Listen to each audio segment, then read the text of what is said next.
In the NFL, Tim Tebow was one of the most talked about players of his time, but often the headlines weren't about his passes or his stats, they were about his faith.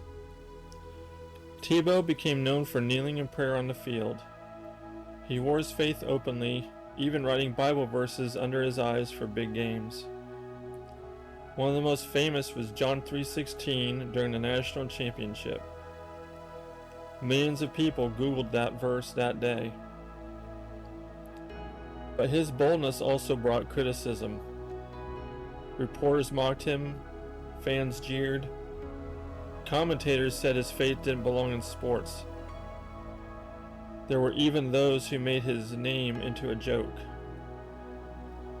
Still, Tebow never wavered.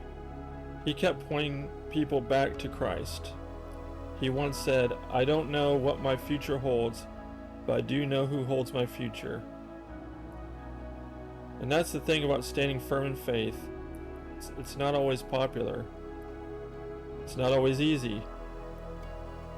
Maybe you've felt that yourself, at work, at school, or even your own family. You know what it feels like when people don't understand your faith or even laugh at it. Sometimes the temptation is just to stay quiet, to keep your head down. But friend, God doesn't call us to blend in. He calls us to stand strong.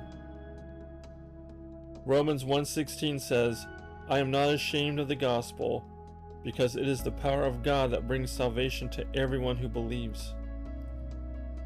You may not play under stadium lights, but you do have a platform. Every conversation, every decision, every response, it's an opportunity to show where your hope comes from. The world may not cheer for you when you take your stand. In fact, they may criticize you for it. But heaven takes notice. God sees, and He promises that those who honor Him, He will honor. So take courage, stand firm. Don't be ashamed of the one who gave everything for you, because at the end of the day, the only approval that matters is His.